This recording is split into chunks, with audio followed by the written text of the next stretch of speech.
నమస్తే అండి. నేను వాణి. నా ఛానల్ ఫస్ట్ టైం చూస్తుంటే లైక్ చేసి, షేర్ చేయండి, సబ్స్క్రైబ్ చేసుకోండి. ఈరోజు మనం పెబ్బిలి హైమావతి గారు రచించిన 'ఓ తండ్రి వ్యధ' అనే ఒక మంచి కథను విందాం. నాకదంతా ఏం తెలీదు. ఏమైనా సరే నాకు బైక్ కొనివ్వాల్సిందే అన్నాడు శ్రీకాంత్ మొండిగా. అలా అంటే ఎలా నాన్నా? నీకు ఫీజులకి, పుస్తకాలకే గాక బట్టలకి, షూస్‌కి చాలా ఖర్చయింది. ఆ పైన ఫ్రెండ్స్‌కి పార్టీ ఇవ్వడానికి రూ. 1000 తీసుకువెళ్ళావు. వీటన్నింటికి డబ్బు సమకూర్చుకునేందుకు నాన్న ఎంతో కష్టపడాల్సి వచ్చింది. మన పరిస్థితి ఏమిటో తెలిసి కూడా ఇప్పుడు బైక్ అంటున్నావు అంది శాంత నచ్చచెప్తున్నట్లుగా. ఏమిటమ్మా ఎప్పుడు చూసినా పరిస్థితి పరిస్థితి అంటూ బీద అరుపులు అరుస్తారు. నేనెంతో కష్టపడి చదివి ఎంసెట్లో మంచి ర్యాంకు తెచ్చుకొని గవర్నమెంట్ కాలేజీలో ఫ్రీ సీటు సంపాదించుకున్నాను. ప్రైవేట్ కాలేజీలకు వేలకు వేలు గుమ్మరించే బాధ తప్పించాను మీకు.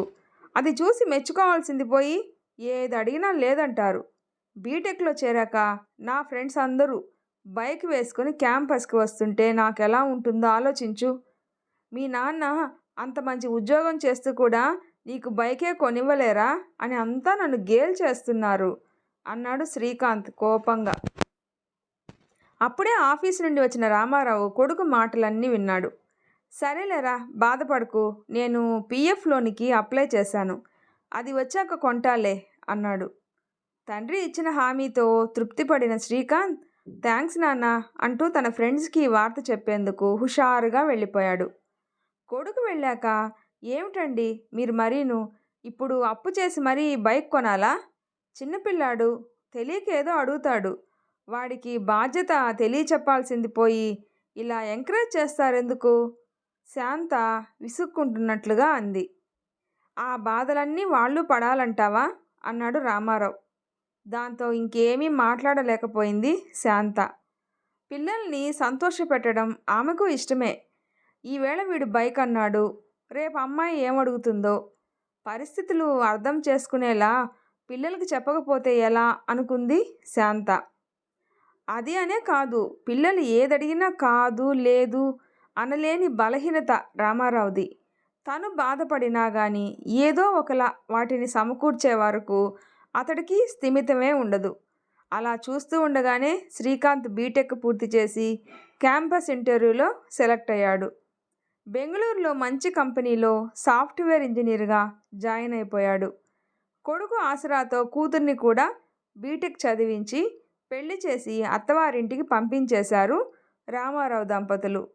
కొడుక్కి కూడా ఏదైనా మంచి సంబంధం కుదిరితే పెళ్లి చేయాలని రామారావు శాంత సంబంధాలు చూడసాగారు. అనుకోని విధంగా ఓ రోజు నాన్న మీ కోడలు అంటూ శ్రీకాంత్ ఒక అమ్మాయిని వెంటబెట్టుకు వచ్చి తల్లిదండ్రులకు పరిచయం చేశాడు. తను మా కంపెనీలోనే జాబ్ చేస్తుంది, పేరు ప్రభ అని చెప్పాడు. అది విని భార్యాభర్తలు ఇద్దరు అవాక్కయ్యారు. ముందుగా తేరుకున్న శాంత అదేమిట్రా, మాట మాత్రమైనా మాకు చెప్పకుండా పెళ్లి చేసుకున్నావు, మాకు చెప్తే కాదంటామనుకున్నావా?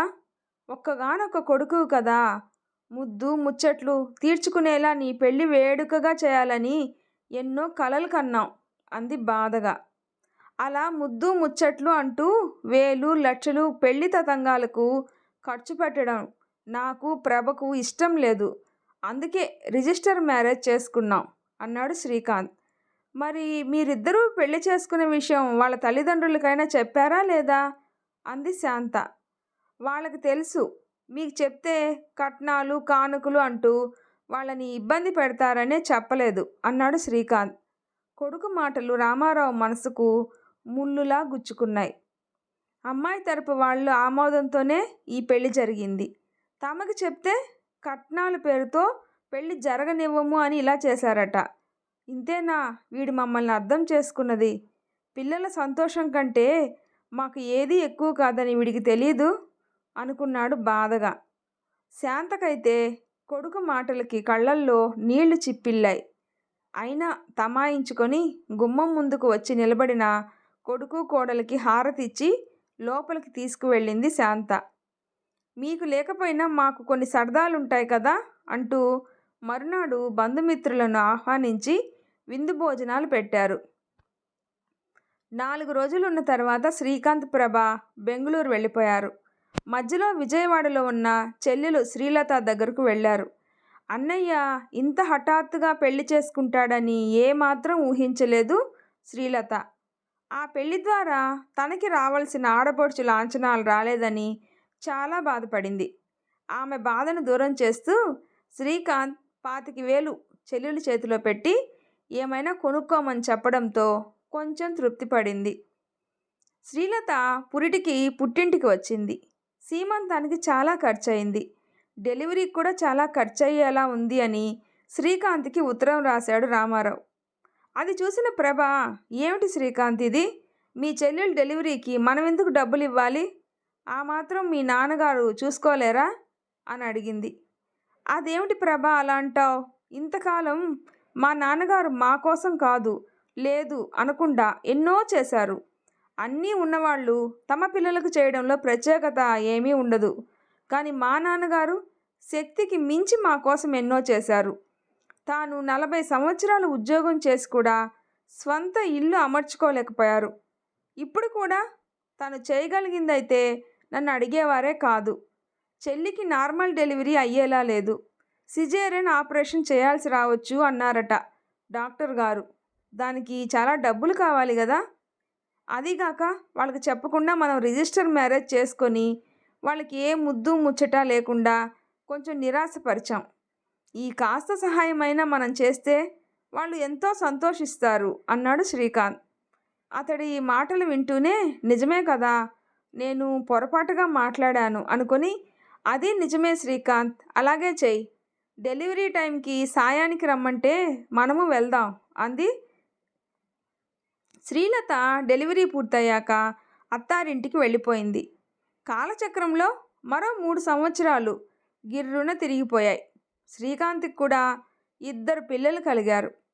శ్రీలతకి మరో బిడ్డ కలిగింది. ఆ సంవత్సరమే రామారావు రిటైర్ అయ్యాడు.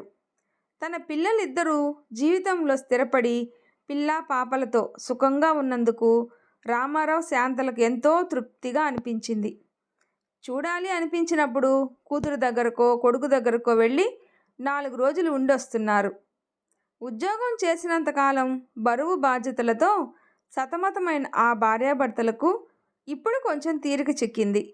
కుటుంబ బాధ్యతల వల్ల చిన్న చిన్న అవసరాలకు కోరికలు వాయిదా వేస్తూ వచ్చిన ఆ దంపతులు విశ్రాంతిగా ఉంటున్నారు.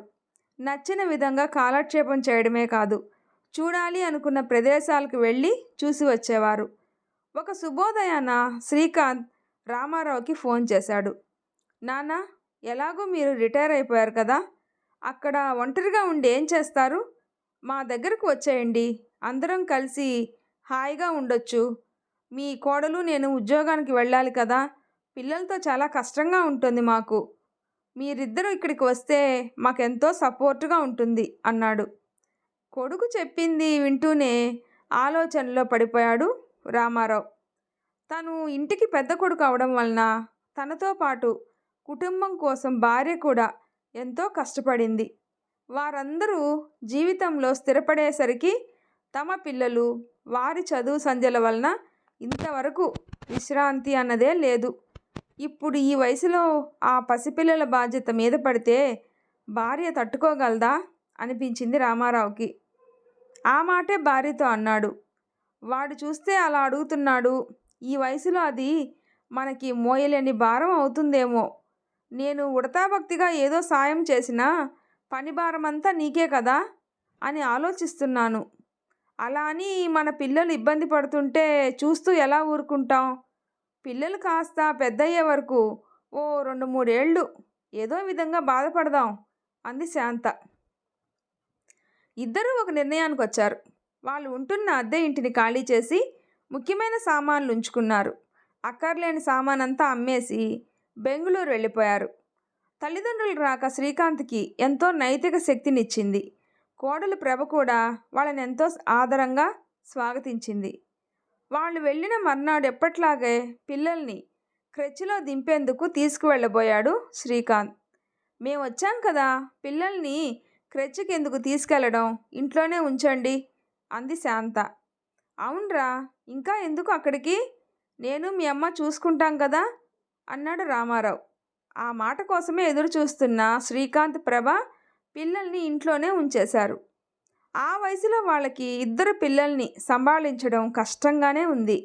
కానీ తమ వారికి తాము చేసుకుంటున్నాము అనే తృప్తితో ఆ కష్టాన్ని ఇష్టంగానే మార్చుకున్నారు రామారావు దంపతులు. చూస్తూ ఉండగానే మరో 3 ఏళ్ళు గడిచిపోయాయి.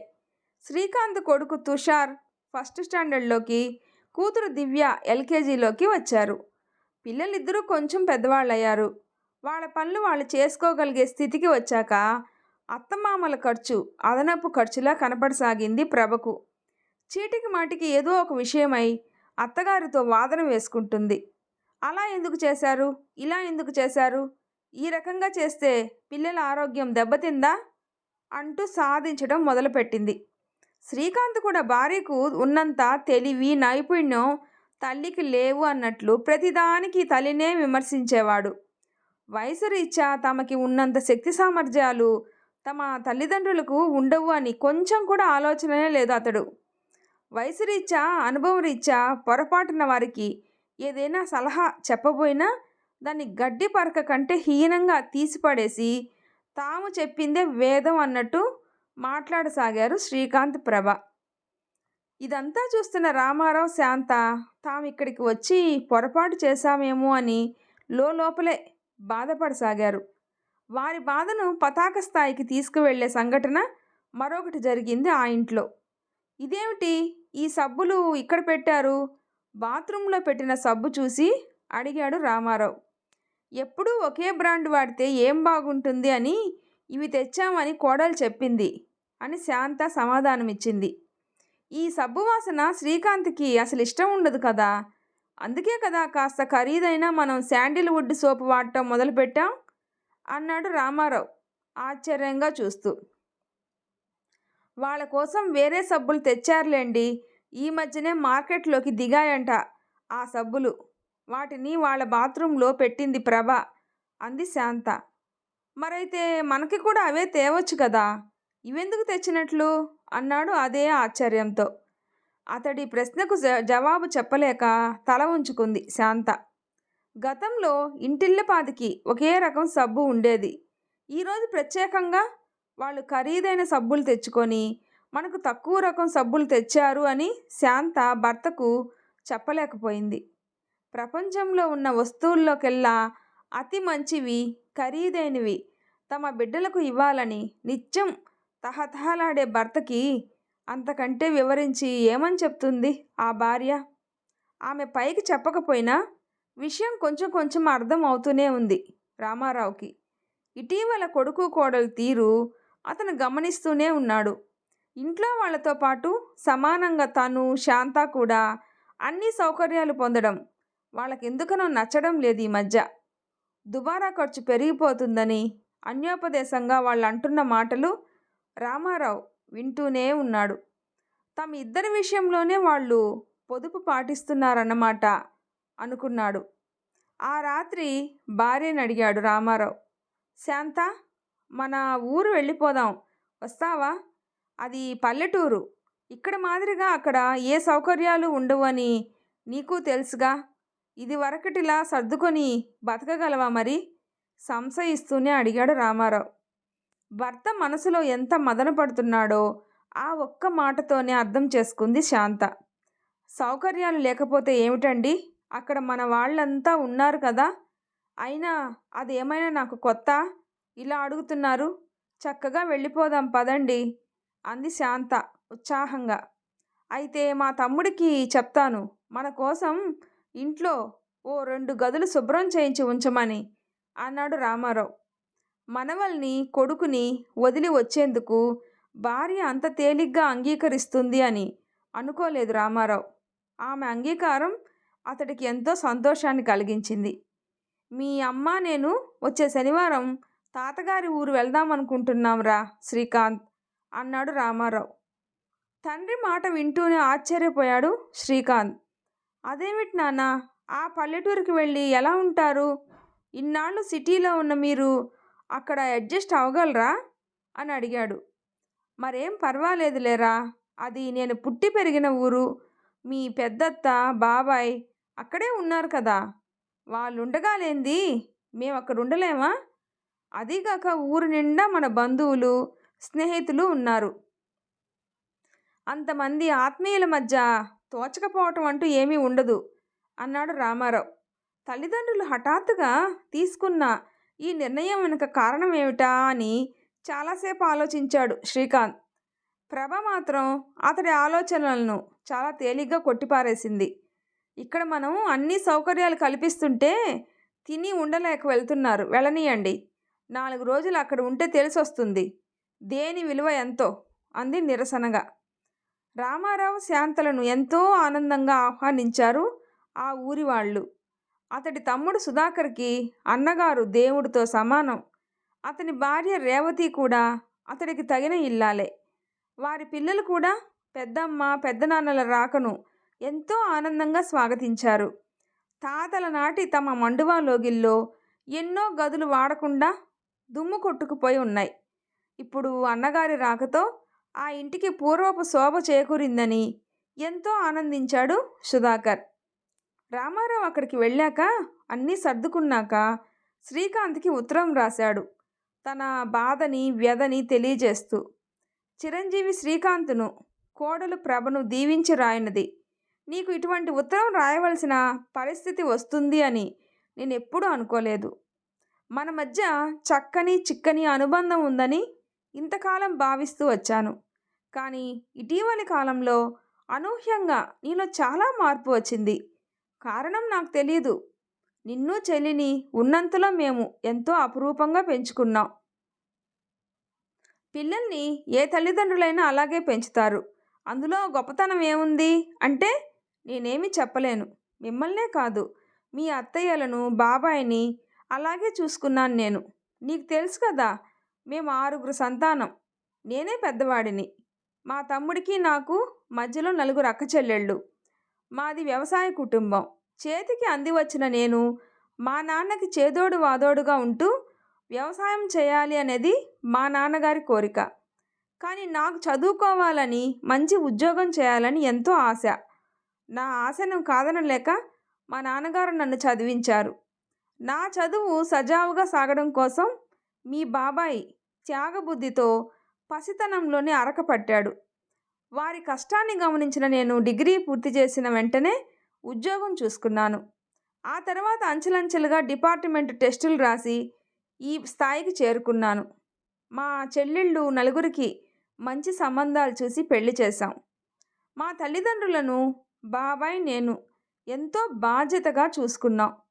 కాలం తీరి వాళ్ళు వెళ్ళిపోయినా మా 6 మధ్య ఉన్న ఆత్మీయత అనురాగాలు ఇప్పటికీ ఏమాత్రం చెక్కు చెదరలేదు. నువ్వు కూడా నీ బాధ్యత విస్మరించావు అని ఎప్పుడూ అనుకోలేదు. మేము అక్కడికి వచ్చాక మా వల్ల నీ మీద ఆర్థిక భారం పడకూడదు అని నాకొచ్చే పెన్షన్లో సగం ఇంటి ఖర్చులకు ఇవ్వబోయాను. అందుకు నీవు తీవ్ర అభ్యంతరం చెప్పావు. ఏ నాన్న, మీకు ఆ మాత్రం నేను తిండి పెట్టలేను అనుకుంటున్నారా అని బాధపడ్డావు. కోపం కూడా తెచ్చుకున్నావు. నాకెంతో సంతోషం కలిగింది. అంత పెద్ద ఉద్యోగం చేసి కూడా తన తోబుట్టువుల కోసం మా కోసం మా నాన్న చాలా కష్టపడ్డారు. ఆయన చేసిన దానితో పోలిస్తే మనం వాళ్ళ కోసం పెట్టే ఖర్చు ఏ పాటిది. వాళ్ళు ఇవాళ కూడా మన పిల్లల కోసం అంత శ్రమ పడుతున్నారు. దానికి ఖరీదు కట్టగలమా మనం? ఆ సర్వీసుతో పోలిస్తే ఇదెంత చెప్పు అని నీ భార్యతో అనడం నేను విన్నాను. అలాంటి గొప్ప కొడుకువు నీలో ఈ మధ్యకాలంలో ఎందుకు ఇంత మార్పు వచ్చిందో నాకు అర్థం కాలేదు. తరాల అంతరాలు మన మధ్య అడ్డుగోడలు లేపాయా, లేక తమ తమ నెలవులు తప్పిన అనే సుమతికారుడు చెప్పిన భాష్యం మన విషయంలో నిజమైందా? శ్రీకాంత్, అన్ని జన్మల కంటే మానవ జన్మ ఉత్తమమైంది. సృష్టిలో ఏ ప్రాణికోటికి లేని విశిష్టతను మానవులకు వరంగా ఇచ్చాడు భగవంతుడు. తల్లి తండ్రి, అన్న తమ్ముడు, అక్క చెల్లి, తాత బామ్మ వంటి చక్కని చిక్కని ఆత్మీయతానురాగాలతో మనిషి జీవితాన్ని పరిపుష్టం చేశాడు. ఒకరి కోసం ఒకరు అనే ప్రేమని, అనుబంధాన్ని, సమిష్టి విధానాన్ని మనుషుల మధ్య సృష్టించాడు ఆ విధాత. అలాంటి ఉమ్మడి కుటుంబాలు నిత్య కళ్యాణం పచ్చతోరణంలా బాసిల్లేవి. ఈ వాతావరణంలో పెరిగిన పిల్లలు తమ తమ తాతల తండ్రుల అనుభవ సారాన్ని గ్రహించి మంచి చెడుల విచక్షణతో, పెద్దల పట్ల గౌరవంతో, పిన్నల పట్ల ఆదరంతో మెలిగేవారు. ప్రస్తుతం ఉమ్మడి కుటుంబాలు అంతరించిపోయాయి. ఆ విలువలు, అభిమానాలు, సమిష్టితత్వం మీలో కూడా ఉండాలి అనే ఉద్దేశంతోనే తరచూ మిమ్మల్ని తాతగారి ఊరు తీసుకువెళ్ళేవాడిని. మీ పిల్లలందరూ కలిసి ఎంతో సంతోషంగా ఆ సెలవులన్నీ గడిపేవారు. నీకు అదంతా గుర్తుండే ఉండాలి. కానీ ఇప్పుడు అదంతా గతం. ఉమ్మడి కుటుంబాలు అంతరించి మైక్రో ఫ్యామిలీస్ ఏర్పడ్డాయి. కుటుంబ పరిధులు కుంచుకుపోయాయి. తాతలు బామ్మలు కాదు, అమ్మా నాన్నలను కూడా కుటుంబేతర సభ్యులుగా చూసే పరిస్థితే వచ్చేసింది నేడు. లాలపోసి జోలపాడిన తల్లి తన బిడ్డ కాలు కింద పెడితే కందిపోతుంది అని ఆదుర్దాతో తన అరచేతులు పరిచి అడుగులు వేస్తుంది. అలాంటి అమ్మ కన్నబిడ్డలకు ఈరోజు ఎందుకు పనికిరానిదిగా కనిపిస్తుంది. తమ కోసం అహర్నిశలో చెమటోడ్చి శ్రమించి నాన్న చెయ్యి పట్టుకొని నడకలు నేర్పి ప్రపంచాన్ని చూపించిన తండ్రి ఈరోజు పనికిరాని పాత సామానులా భావించి నిర్దాక్షిణ్యంగా వీధిలోకి నెట్టివేయబడుతున్నాడు. ఇవాళ మా పట్ల నీవు అనుసరించిన పద్ధతి ఇదే అని తలుచుకుంటే నా గుండె బద్దలవుతుందిరా. అడ్డాల నాడే బిడ్డలు కానీ గడ్డాల నాడు బిడ్డలు కాదు అన్న సామెతను నిజం చేయకురా శ్రీకాంత్. ఒకరి కోసం ఒకరు నీకు నేనున్నాను అనే భావన మనుషుల మధ్య బంధాన్ని ముడివేస్తుంది. అది కుటుంబము అనే అమృత భాండాన్ని మనకు అందిస్తుంది. ఆ అమృతత్వాన్ని పదిలపరుచుకొని రాబోయే తరాలకి వారసత్వంగా అందించాలి. అప్పుడే సమాజం ఆరోగ్యవంతంగా ఎదుగుతుంది అని నా ఉద్దేశం. ఆదిమ మానవుడికి కుటుంబం లేదు, నాగరికత తెలియదు. కానీ ఈనాటి మానవుడికి అన్నీ ఉన్నాయి. కాలి నడకన ప్రయాణించిన మనిషి ఈరోజు రాకెట్లో అంతరిక్షానికి దూసుకుపోయే స్థాయికి ఎదిగాడు. ఇంత విజ్ఞానం ప్రగతి సాధించిన మానవుడు ఆ ప్రగతికే కేంద్ర బిందువైన కుటుంబ వ్యవస్థని, తన జన్మకి కారకులైన తల్లిదండ్రుల్ని అలక్ష్యం చేయడం అమానుషం కాదా? అలాంటి తల్లిదండ్రులను చూసి నేర్చుకునే బిడ్డలు రేపు తమకి కూడా ఇలాంటి సన్మానమే చేస్తారని ఎందుకు గ్రహించరో తెలియదు నాకు. రేపు ఏదో నీకు జరుగుతుందని నిన్ను బెదిరించడానికి ఇదంతా రాయడం లేదురా. ఏ తల్లిదండ్రులకు ఇలాంటి మానసిక క్షోభ కలగకూడదనే నా ఉద్దేశం. ఇదంతా చదివాక నీలో పూర్వపు శ్రీకాంత్ మేలుకుంటే నా ప్రయత్నం ఫలించినట్టే భావిస్తాను. అలా జరిగితే మాకంటే అదృష్టవంతులు ఎవరూ ఉండరు అని అనుకుంటున్నాను. పిల్లలకు సెలవులు ఇచ్చాక మీరు ఇక్కడికి రండి. మన ఊరిని, ఇక్కడి బంధువులను, ఆత్మీయులను మా మనవలకు పరిచయం చేద్దాం. కోడలికి, పిల్లలకి నా ఆశీస్సులు. ప్రేమతో నాన్న. ఉత్తరం చదివిన శ్రీకాంత్ కళ్ళ నుండి ధారాపాతంగా కన్నీళ్లు వర్షించాయి. తల్లిదండ్రుల పట్ల తను ఎంత అనుచితంగా ప్రవర్తించాడో గుర్తుకు వచ్చి సిగ్గుతో కుంచుకుపోయాడు. ఇంత గొప్ప తల్లిదండ్రులను కలిగి ఉండి ఎంత అవివేకంగా ప్రవర్తించాను నేను. వారి శిక్షణలో ఉన్నత వ్యక్తిత్వాన్ని సంతరించుకోవాల్సిన నా బిడ్డలకు ఆ అవకాశాన్ని చేజేతులా నేనే దూరం చేశాను అనుకున్నాడు బాధగా. ఇప్పుడు తిరిగి వాళ్ళని ఇక్కడికి రమ్మని అడిగినా రారు కనుక అవకాశం ఉన్నంత మేర నేనే పిల్లల్ని అక్కడికి తీసుకువెళ్తాను అనుకున్నాడు స్థిరంగా. నాన్న చెప్పినట్లుగా ఆ సామెతను నేను నిజం చేయను అనుకున్నాడు శ్రీకాంత్. ఈ వీడియో నచ్చితే ప్లీజ్ లైక్ చేసి షేర్ చేయండి, సబ్స్క్రైబ్ చేసుకోండి. స్టోరీ ఎలా ఉందో తప్పకుండా కామెంట్ చేయండి. Thanks for listening.